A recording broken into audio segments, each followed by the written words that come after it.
Now we will begin Part A with the first conversation. Number 1. I need to go across town, but the traffic is so heavy this time of day.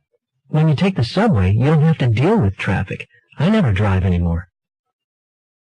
What does the man imply?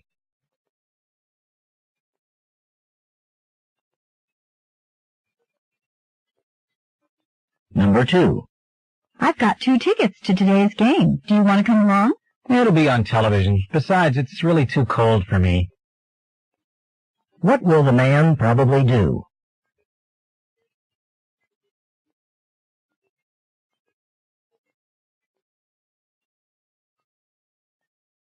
Number 3. You had Professor Johnson before, right? How would you describe his lectures? Well, let me put it this way. I could never stay awake in one of his classes without first drinking at least 2 cups of coffee. What does the man imply?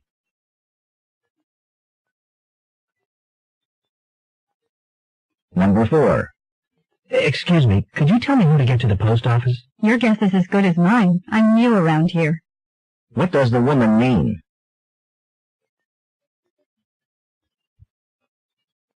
Number 5. I forgot to tell you that Fred called last night to borrow your sleeping bag. Oh, I saw him at the gym this morning and he didn't say anything, so he must have asked somebody else. What does the man imply?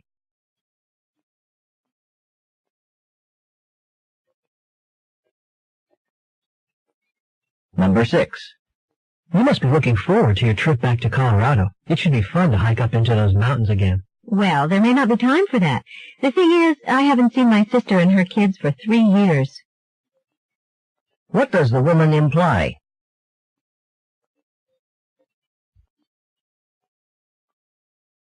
Number 7. Tom's house is a mess. Doesn't he ever clean it? I guess he just has too much else on his mind with that new job of his. What does the woman imply about Tom?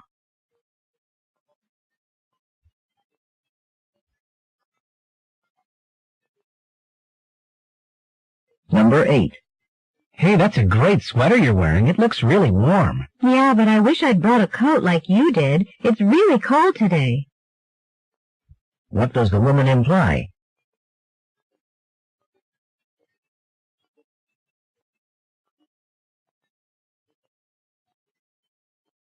Number 9. Hey, George, I can't get to sleep with the light so near my bed. Can't you study someplace else?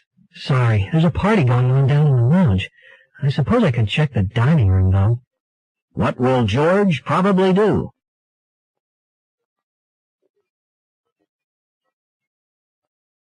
Number 10. I wish I didn't have to make a special trip to the post office to get my package. Well, if you call them in the morning, they'll give the package to your mail carrier to bring out to you. What does the woman suggest the man do?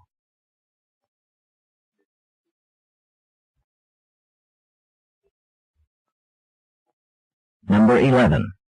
Professor, have you graded my term paper yet? To tell you the truth, I've been tied up in committee meetings all week.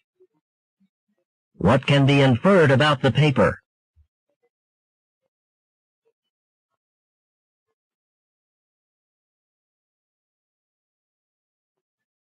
Number 12. With a cold that bad, I think it's pretty foolish not to see a doctor. Don't worry, it'll pass in a few days. What does the man mean?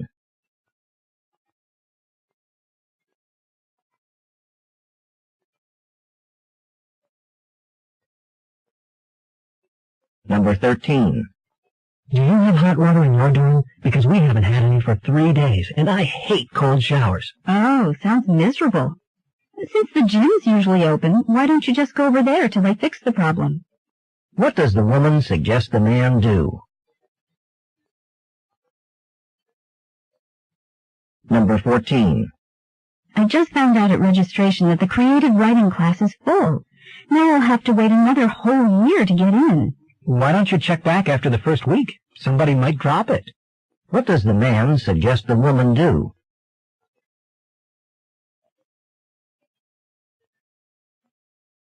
Number 15. Professor Nelson, could you please turn up the temperature in here? I'm having trouble concentrating. Yeah, I understand, but I don't control the thermostat. Tell you what, I'll talk to maintenance about it after class. In the meantime, I'd suggest you put on a sweater if you brought one. What does the man imply?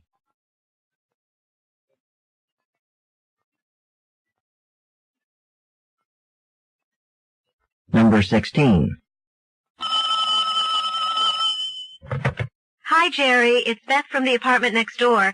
I'm at school right now, and I realized I forgot my keys at home. Could you ask the building manager to put the extra set in my mailbox? I don't think that's secure enough. I can just drop by your class later. What will the man probably do?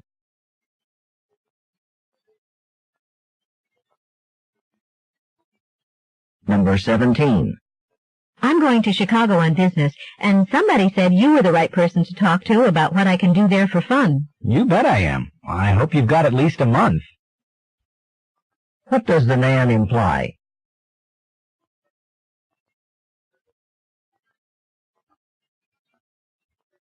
Number 18.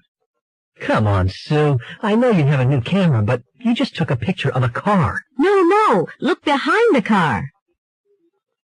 What does the woman mean?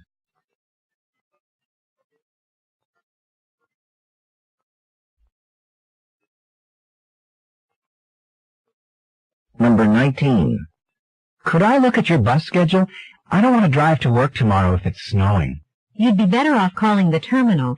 It's been a long time since I've used my schedule, and I'm sure it's out of date. What does the woman mean?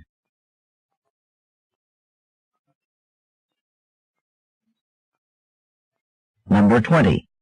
That's a pretty thick book. Are you sure Fran will want to plow through that? Are you kidding? She'll be through it in 2 days. What does the man imply about Fran?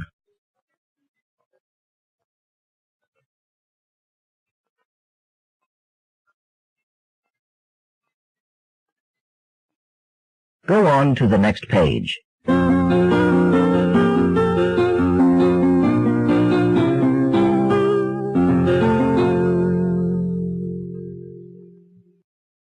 Number 21. If I send this package third class, how long will it take to arrive? About 2 weeks. But many people don't realize that first class is only $1.50 more, and it will get there in just a few days. What does the woman suggest the man do? Number 22. Surely you don't want to eat at that expensive restaurant.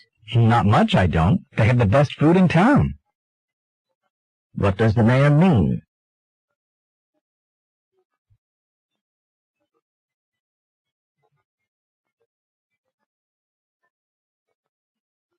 Number 23. Like usual, the lecture hall is a complete mess this afternoon. Newspapers, soda cans, used tissues, all of it just thrown all over the floor. I can't understand how people can be so thoughtless. Well, your professor should have the authority to get something done about it. What does the woman imply the man should do?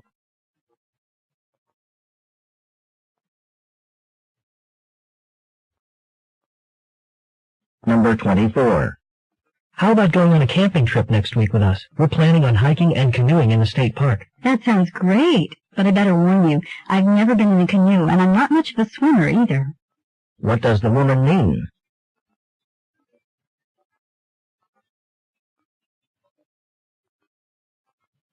Number 25.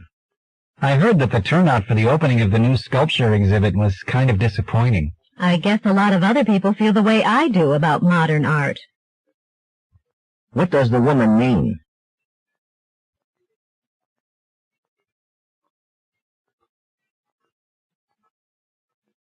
Number 26. We'd better make sure we get to the presentation early tomorrow morning. The dean said there'd be bagels and pastries and fruit, but I have a feeling they're going to go quickly. I guess I'll bring my appetite.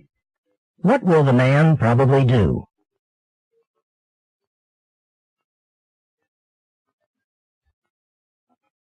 Number 27. Isn't it great about Ruth's Community Service Award? She deserved it.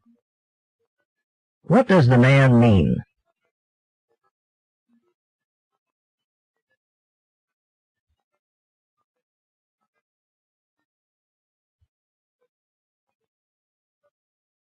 Number 28.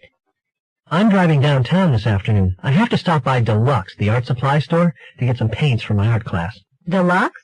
They moved to Smithville. What does the woman mean?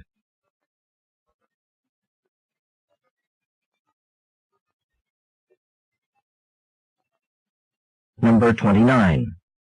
You were right about the puzzle you lent me last week. It really is a challenge. I want to try to get it myself, though, so I'm going to work on it a little longer. Well, if you get really stuck, remember, I'm only a phone call away. What does the woman mean?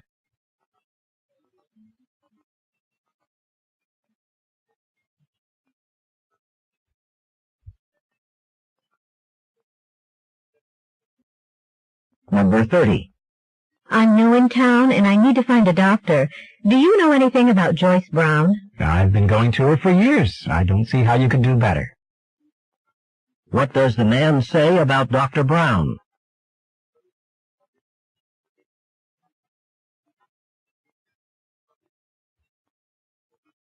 This is the end of Part A.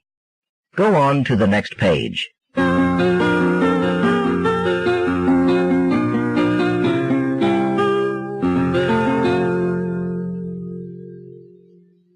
Now we will begin Part B with the first conversation. Questions 31 through 34. Listen to a conversation in a college dormitory. Hi. Hi, I'm going door to door tonight to tell people about the Student Action Coalition. Do you have a few minutes? Sure. You know, I think I read something in the newspaper last week. Yeah, there was an article about us in the last issue. See, we're trying to protect and conserve some of the open spaces on campus. That's right. You're the group that's opposing the extension of the parking lot next to Swain Hall, right? That's us. We just feel that it's important to save some of the natural beauty of the campus, like over by Swain. Some of those trees are hundreds of years old. It is a pretty spot. My friends and I have had picnics over there by the creek. Then you understand how we feel. We're organizing a rally on Thursday afternoon to get the administration to reconsider the parking lot plan. Well, I have a class on Thursday afternoon. But maybe you could sign this petition? We're going to submit it to the administration to demonstrate how the students feel about this. Sure. Let me get a pen and I'll sign it. I have a pen right here. And let me leave you this pamphlet about the Student Action Coalition. Maybe you could come to some of our meetings. We get together once a month. Yeah, I'd like to know more about your group. Let me know when the next meeting is and I'll try to be there. Number 31. How did the woman first learn about the Student Action Coalition?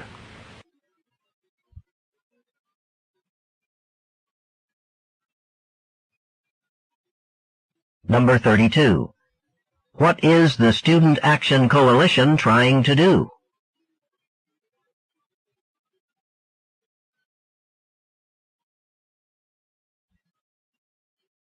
Number 33. What will the woman probably do on Thursday afternoon?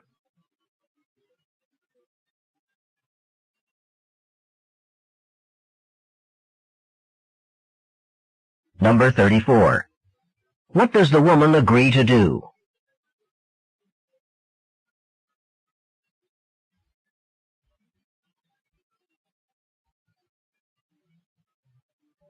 Questions 35 through 38.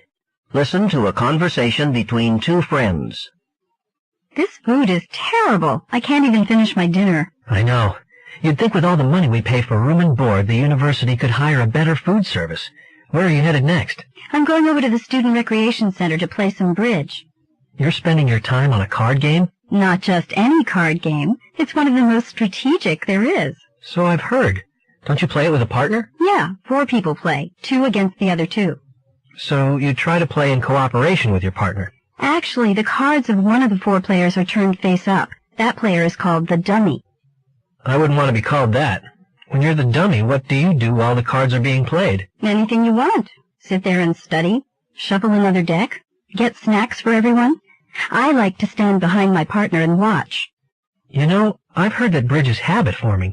You should be careful not to play so much that you don't get your studying done. Don't worry about me.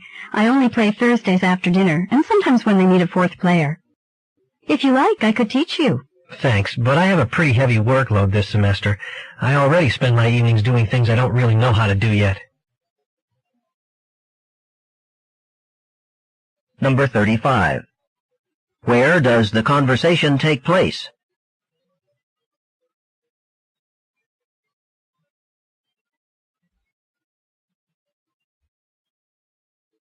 Number 36.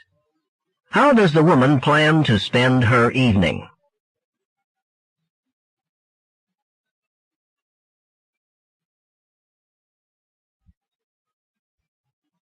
Number 37. What will the woman probably do if she is the dummy?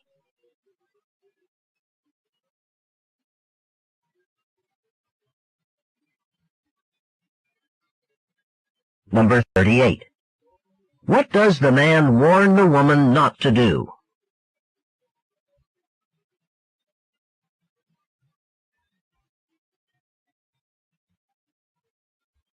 This is the end of Part B. Go on to the next page.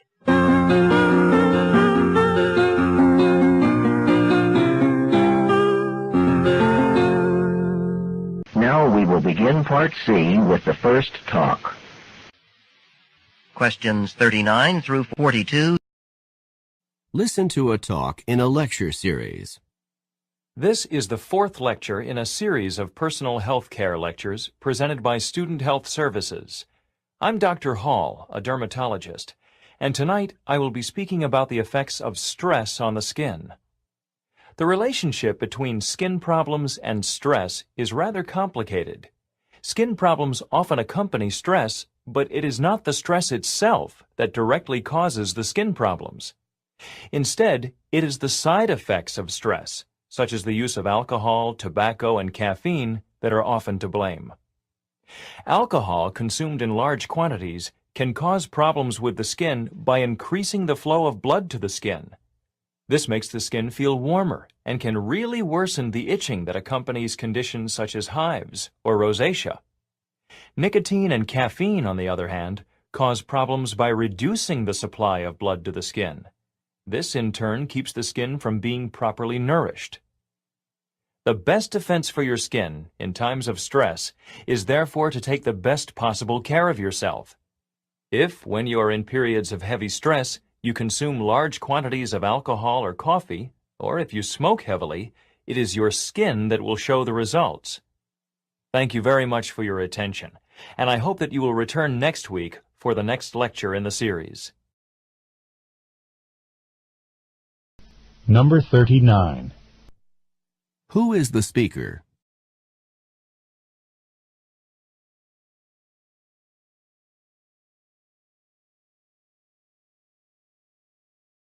Number 40. What is the topic of the talk?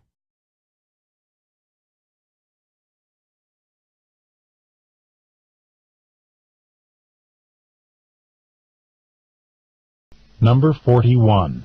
Which of the following can worsen itching?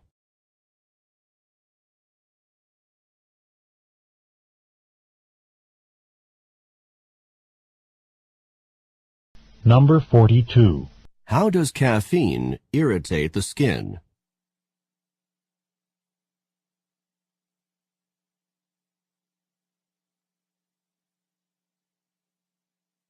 Questions 43 through 46. Listen to a lecture given by a professor. In today's class, we will be discussing the 19th century crash of the gold market.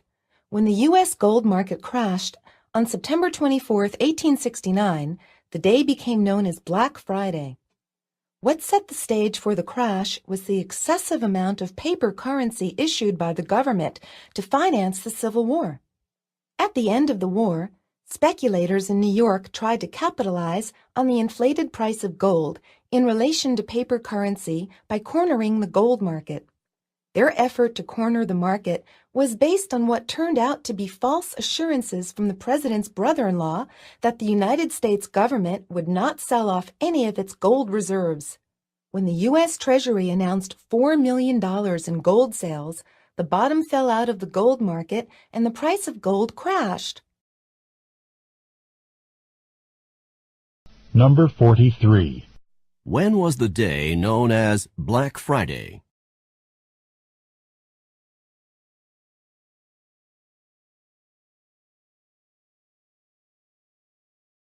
Number 44. What happened on the day known as Black Friday?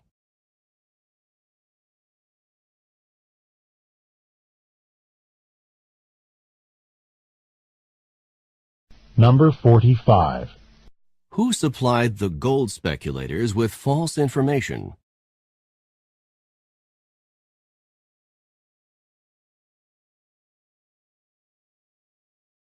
Number 46. What did the gold speculators want the U.S. government to do?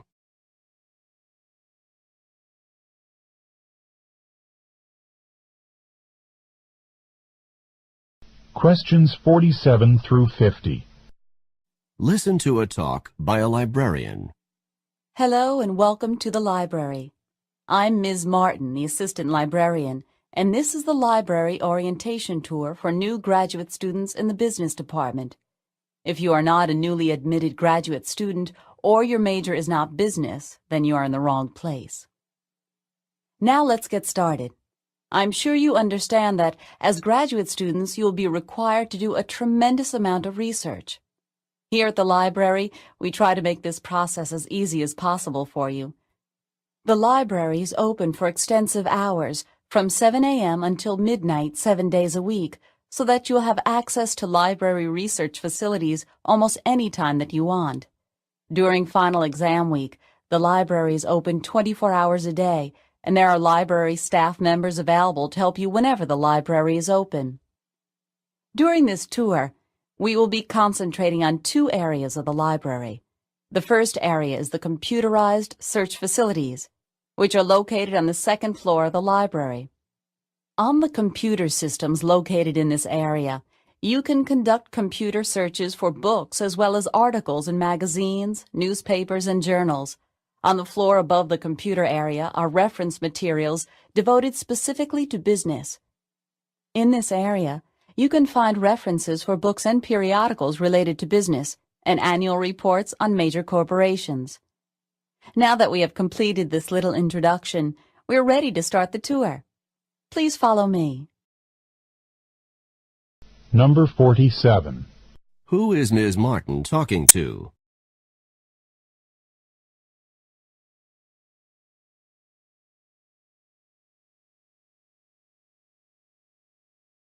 Number 48. What are the library's hours during final exam week?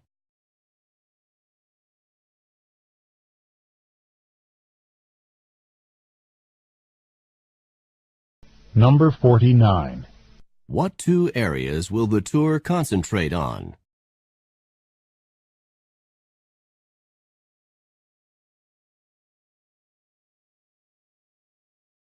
Number 50. What are the students probably going to do next?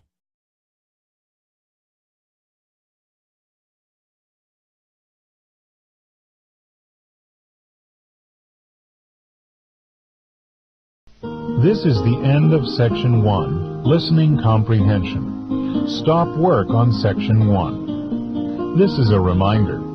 At the end of the test, the supervisor will collect all of the test books. You may not leave until all of the test books have been collected.